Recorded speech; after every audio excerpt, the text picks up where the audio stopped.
Welcome to NIS Plus 2 English class. Next chapter, Module 7. After 20 years, 20 വർഷത്തിന് ശേഷം. After 20 years by O. Henry. O. Henry എന്ന് പറയുന്ന എഴുത്തുകാരൻ്റെ ഏറ്റവും പ്രധാനപ്പെട്ട ഒരു കഥയാണ് after 20 years. It is short story. ഇതൊരു ചെറുകഥയാണ്. Centered on a chance reunion and a twist of fate. ഇത് രണ്ട് സുഹൃത്തുക്കൾ തമ്മിലുള്ള കൂടിച്ചേരലും എന്നാൽ അവിടെ എന്താണ് വിധിയുടെ ഒരു ട്വിസ്റ്റും നടക്കുകയാണ്. നമ്മൾ വിചാരിച്ചതിനപ്പുറമുള്ള ഒരു കാര്യം അതിനെയാണ് നമ്മൾ അവിടെ നടക്കുകയാണ്, ഒരു ട്വിസ്റ്റ് നടക്കുകയാണ്. The story begins with in A New York city. ഈ കഥ നടക്കുന്നത് ന്യൂയോർക്ക് സിറ്റിയിൽ വെച്ചാണ്. A policeman patrolling the street on A chilli night.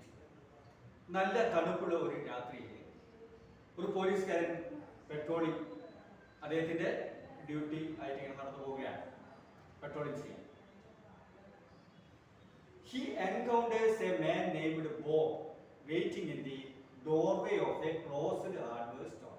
ഈ സമയത്ത് അടച്ചിട്ട ഒരു ഹാർഡ്വെയർ ഷോപ്പിന്റെ മുമ്പിൽ ബോബ് എന്ന് പറയുന്ന ഒരാൾ നിൽക്കുന്നു.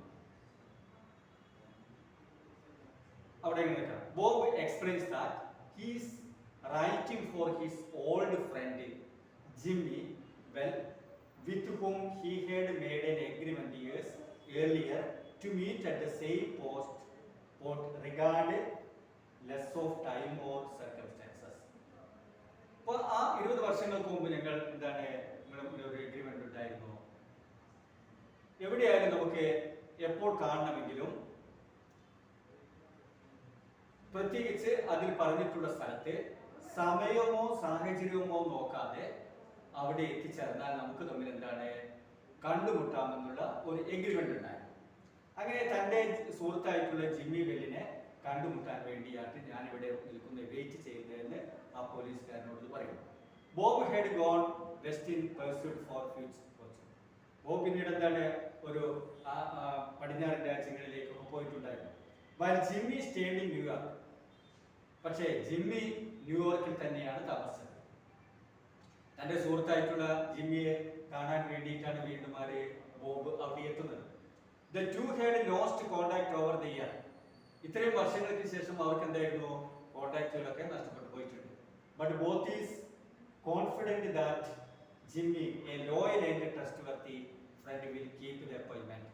പക്ഷേ തൻ്റെ സുഹൃത്തായിട്ടുള്ള ജിമ്മി വളരെ വിശ്വസ്തനും അതുപോലെ തന്നെ എന്താണ് അദ്ദേഹം പറഞ്ഞ വാക്ക് അനുസരിച്ച് അദ്ദേഹം എന്നെ കാണാൻ വരും എന്നുള്ള ഒരു ശുഭാപ്തി വിശ്വാസം ആർക്കുണ്ടായിരുന്നു, അദ്ദേഹത്തിനുണ്ടായിരുന്നു. The police chat briefly with the Bob. അപ്പോൾ പോലീസുകാരൻ ഇദ്ദേഹവുമായിട്ട് കുറഞ്ഞ് ചെറിയ രീതിയിൽ എന്താണ് സംസാരിച്ചു. Bob and believe it is Jimmy. അപ്പോൾ അദ്ദേഹത്തിന് മനസ്സിലായി. Initially believe it is Jimmy. അപ്പോൾ പോലീസുകാരന് മനസ്സിലായി ഇത് ആരാണ്, ജിമ്മിയാണ്. അപ്പം മറ്റേ എന്താണ് it is Jimmy. And the strange reveals himself. ഇവിടെ ആ അപരിചിതനായിട്ടുള്ള വ്യക്തി വെളിപ്പെടുത്തി. ഒരു അപരിചിതനായിട്ടുള്ള ഒരു വ്യക്തി അവിടെ നിൽക്കുന്നുണ്ടല്ലോ. അദ്ദേഹം പറഞ്ഞു ആ പ്ലെയിൻ ക്ലോത്ത് ധരിച്ചാണ് അദ്ദേഹം അവിടെ വന്നിട്ടുള്ളത്. അദ്ദേഹം ഒരു ഓഫീസറായിരുന്നു. And arrest Bob. അദ്ദേഹം വന്നിട്ട് ബോബിനെ അറസ്റ്റ് ചെയ്തു. Bob who is actually wanted criminal known as silky Bob. അപ്പൊ ശരിക്കും പറഞ്ഞാൽ അദ്ദേഹത്തിന് വേണ്ടത് സിൽക്കി ബോബി എന്ന് പറയുന്ന ക്രിമിനലിനെ ആയിരുന്നു. He reveals a note from patrolman Jimmy. നേരത്തെ പെട്രോളിയം ചെയ്ത ആ ജിമ്മി ഒരു നോട്ട് അദ്ദേഹത്തിന് വായിക്കാൻ കൊടുത്തു. കാരണം who couldn't bring himself to arrest his old friend person. എൻ്റെ സുഹൃത്തിനെ എനിക്ക് നേരിട്ട് വന്ന് അറസ്റ്റ് ചെയ്യാൻ കഴിയുകയില്ല, അതുകൊണ്ടാണ് ഞാൻ മറ്റു പോലീസുകാരുടെ നേതൃത്വത്തിൽ ഇവിടെ വന്ന് അറസ്റ്റ് ചെയ്യും. അപ്പൊ രണ്ട് സുഹൃത്തുക്കൾ തമ്മിൽ എന്താണ് കണ്ടുമുട്ടുകയും അവസാനം ഒരാൾ എന്താണ് ആ സുഹൃത്തെ തന്നെ കുറ്റവാളിയായിട്ട് അറസ്റ്റ് ചെയ്തു കൊണ്ടുപോവുകയും ചെയ്യുന്ന ഒരു നമ്മൾ നേരത്തെ പറഞ്ഞ ട്വിസ്റ്റ് ഓഫ് ഫേറ്റ്, വിധിയുടെ വൈപരീത്യം എന്ന് പറയുന്ന ഒരു മനോഹരമായ ഒരു കഥയാണ് ഒ ഹെൻറി ഇവിടെ അവതരിപ്പിച്ചിട്ടുള്ളത്.